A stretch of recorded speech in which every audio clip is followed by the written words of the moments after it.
it's not about the destination, it's the journey. Yes. And you've got to embrace the process, because if you don't, it's going to take that much longer to get there.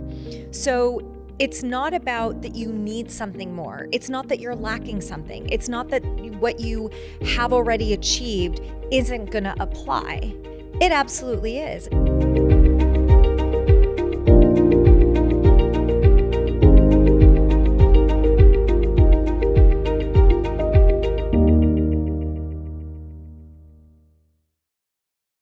Hey y'all, it's Danny C. Welcome back to the Happy Life Agenda. I am excited today to chat with Wendy Paige Sterling from The Unapologetic Woman, and she has her own podcast, The Power in the Pause. So welcome, Wendy. Glad you're here. Thank you. I'm so excited to be here. Well, so the reason that I'm just really thrilled to talk with you is that you have reinvented yourself again and again. Like, you've done the 10X jump several times.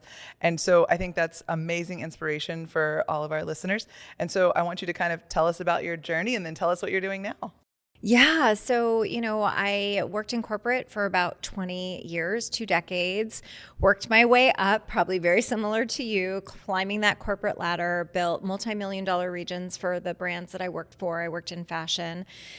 And it was one of those moments where you get an unexpected wake-up call. And for me, that came in the form of learning that my now ex-husband was having an affair. And it was the wake-up call that I didn't know that I needed. And it was the best thing that ever happened for me, because essentially what it enlightened me to was that I was living my life for other people. I was living my life through the lens of seeing how others reacted towards how I showed up or the accomplishments that I had. So I had become this people pleaser. And what it allowed me to really give myself permission to be was actually me. And it was something that I really struggled with when, for probably the, 4 decades of my life up until that point. And so I chose to have it be an opportunity for me to really go deep and explore who I was and who I had become after 15 years of marriage, 2 kids, and ultimately decided that it was time to choose me.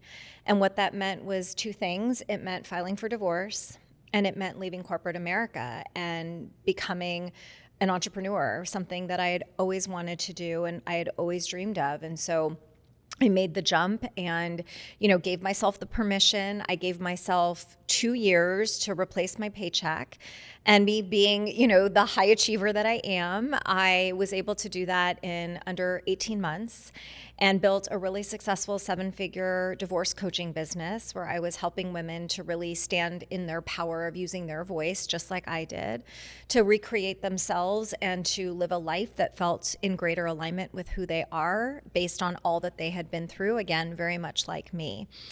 And so during that time, I was great at what I was doing. I was at the top of my entrepreneurial career at the time. And my mom unfortunately passed away. She had been diagnosed with ovarian cancer. And so it was that next life transition wake-up call that I had gotten where it was time for me to really move on. And it was time for me to hone in on my skill set that I was using for divorcees, but to really start expanding the women that I was able to help and support, because ultimately what I was helping women do was learning how to truly trust themselves unapologetically. And to do that, it really takes you going inward, getting out of your head, paying attention to the sensations in your body, and allowing that to be your guide instead of your mind. And so that's where the Unapologetic Woman mastermind and my movement that I'm really trying to create here in this world was born from. And it's been really exciting, and the momentum has been incredible. The feedback that I've been getting from women, and even just in a matter of like weeks of working with some of my newer clients, the leaps that they have made in just such a short period of time has just been really, really powerful. Oh my gosh, that's phenomenal. That was such an amazing story. One of the things that I loved you said there is that, finding yourself, because that's a big part of the Happy Life Agenda, is like, who am I and am I doing here? And the people pleasing is the number one thing that as women, we lose ourselves in doing that. You also said that like what happened with your husband happened for you, not to you. And I think those 2 things in what you said are pivotal. So do you want to expand a little bit about how you unfurled who you are, like who you really are, and then, about things happening for you rather than to you? Yeah, I think we I think a lot of us, especially women, I think we set really big expectations for ourselves, right? Like, I don't know about you, but I pride myself on like, I'm a multitasker. I can juggle all the things, right? Like you wear a badge for every box you check. Yes. And what I have learned the hard way is that checking boxes doesn't equal fulfillment. So true. And I think that it really requires us to take a step back and to really evaluate number one, what is really necessary? And as a result of that, I don't know about you, but I found that when I prided myself on wearing all these hats of being a multitasker, I was never really present for anyone, including my kids. And what I came to quickly realize was that I was actually creating more work for myself down the line because I always felt like I had to come back and either proofread or apologize or apologize, right? Again and again. And so the fastest way that I found to really choose me and to learn what that felt like was slowing down. And it really is as you mentioned earlier, like the whole theme of my podcast is really all about learning your power in the pause. And I've learned that in the pause is when you can really look at where you are, where it is that you want to be, and you can start to see the baby steps required to get there. And I think that we either psych ourselves out because we think it's too far away, it's never going to happen. Or we get paralyzed with fear of like, that's never going to happen for me. And so one of the things that I'm really good at, and I got really good at it practicing for myself, and obviously it's what I do with my clients now, but really breaking things down in baby steps, because what I've learned the hard way is that the baby steps actually will get you farther faster than if you try to make these gigantic leaps. And so it's in the slowdown, it's in the pause, and really being able to understand it gets you back in touch with what feels authentic and good for you, instead of like looking around and being like, is this okay? Are you good with this? Like, what do you think? Right. And just really building that confidence within where you don't care what other people say, or if other people, high five you, you're like, oh yeah, I know, I'm amazing. Right. Love like that. That's what we all get to. That's the point that ultimately I want to see everybody get to, but it does take falling down. It does take making mistakes. But for me, I always see a mistake as great. I learned how not to do something. Yes. So let's think of the million other ways that I could achieve what it is that I'm trying to do. And I'll just keep trying until it takes me to the next step and the next step. I don't give up easily. I never have. I'm, but I find that a lot of us who are these high achievers, it's like I don't know about you, but I would always bet on myself. Wouldn't Yes. you always Oh, yeah. bet on yourself? Yeah, absolutely. Yeah, all day, every day, right? So it's really staying in that energy and knowing that you are the best bet that you could ever put your money on. I love that. That's so true. It's like we don't give ourselves enough credit. And really one of the key things I think you said is, again, going back to that high achiever thing, is the slowing down is probably the most difficult, or at least for me, the part of the process, because I'm like, okay, I'm going to do 100 things today. Yeah, of course. Let's get it all done. And you get to the end of the day and you did 100 things, but they didn't mean anything. They were just those little tasks. And so that slowing down, they say whatever you focus on, you achieve. And so when we're focusing on all these hundreds of different tasks, we're not achieving anything. But I know I'm in a process right now where it's like the slowing down. I'm like, what am I doing? I don't have 1,000 things on my mind, but I'm being present in more moments, and more great things are happening instead of just, checking these boxes and still feeling anxious at the end of the day that I didn't get it all done. Yeah. So that's and it's focusing on the glass half empty, right? So imagine what would shift for you if instead of looking at all the things you didn't get done, but you focused on all the things that you did, you would feel so good about yourself, right? And even things like, I made coffee today. I did weights for 20 minutes today, right? I walked the dog today, right? And so I think that it takes that perspective shift of instead of always looking at the things that like you didn't get done, it starts with looking at the things that you have, no matter how small. Like I tell my clients all the time, I'm like, what do we get to celebrate today? Because you did something, at least one thing that is amazing today, right? And, they're like, oh, I don't know. And I'm like, did you get up this morning?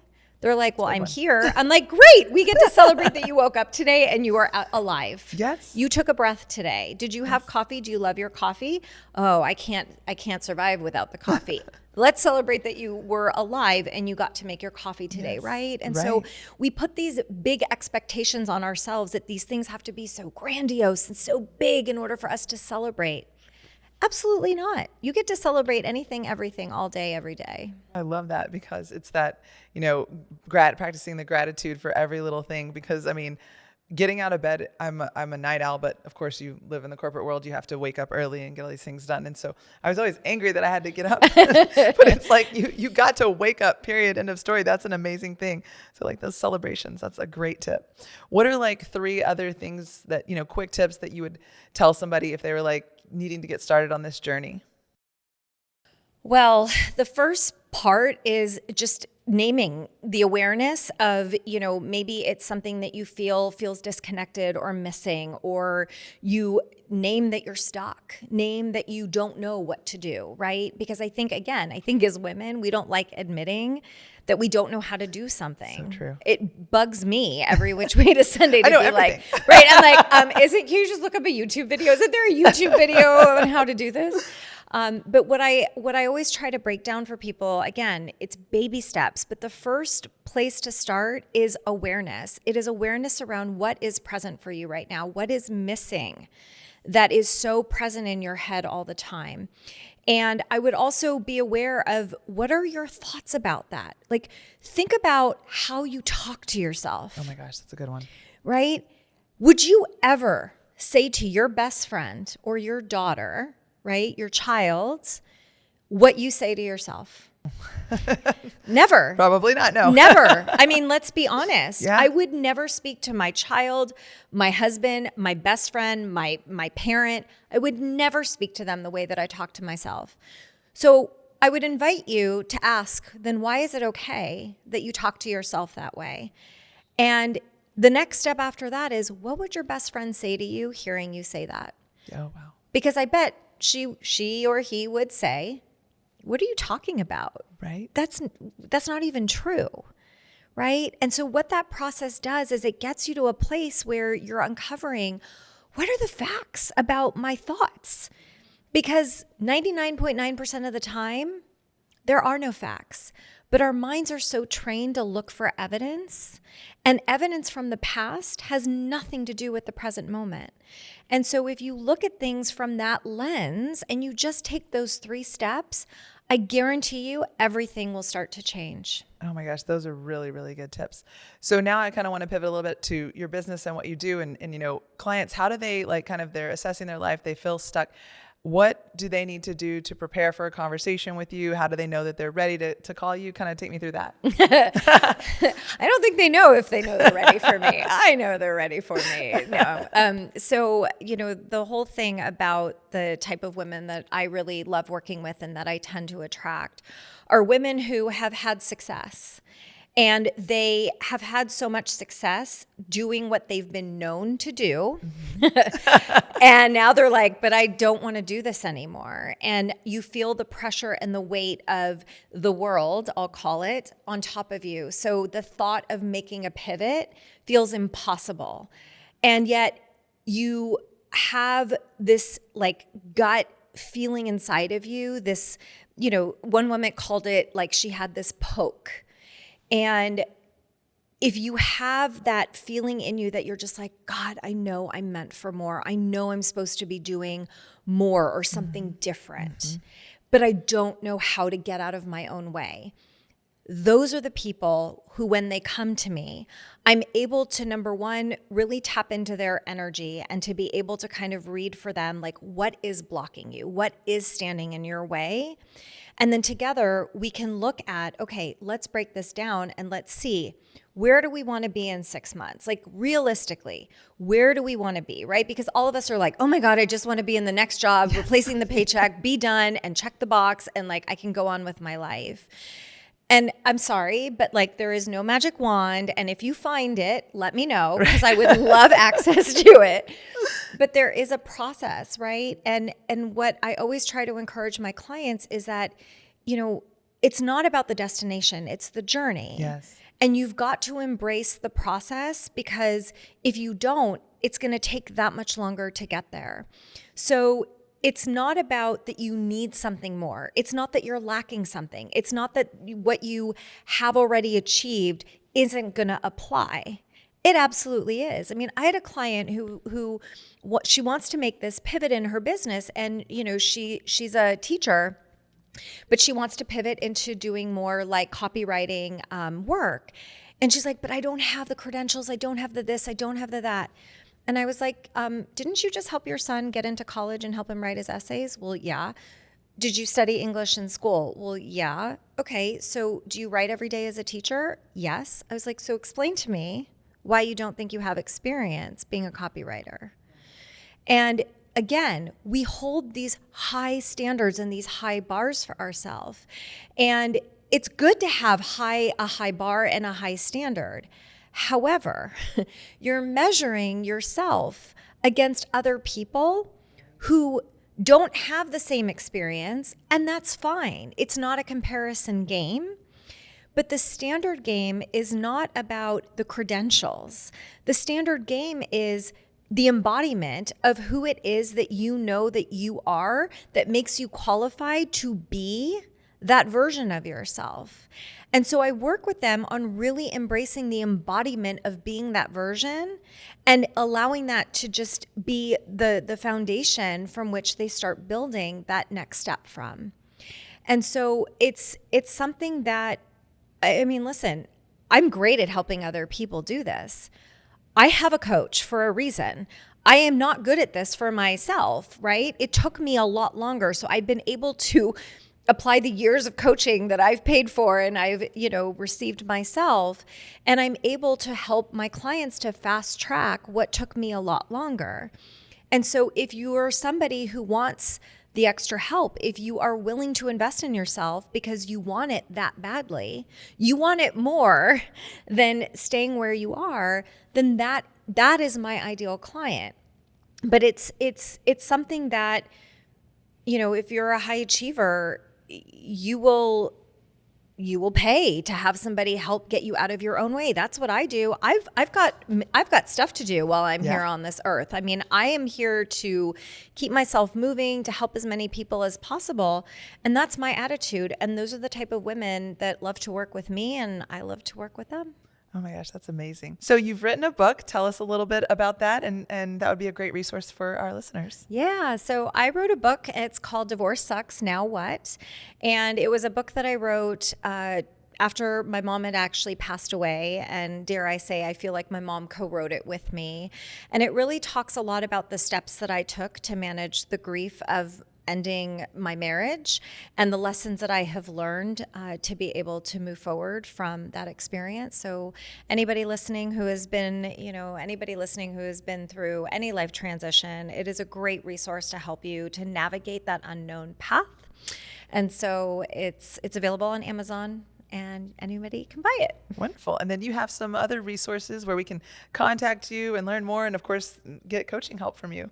Tell us about that. Yeah. So you guys can find me on Instagram and Facebook at Wendy Paige Sterling. I also have my website, wendypagesterling.com. I've got a ton of really great resources there. And then, of course, my podcast, The Power in the Pause, which is available on all podcast platforms. So thank you. Amazing. Well, thank you, Yeah. Wendy, so much for being on. And I'm going to be talking to Wendy again, I am sure, because this has really been a fantastic conversation. And I'm also going to be reaching out to her for more of her story and details to have on happylifeagenda.com, so you can get those resources there. And of course, subscribe so you can continue to hear the stories of all the amazing women that are on the Happy Life Agenda. And I'm Danny C., and please subscribe, and we'll talk to you soon.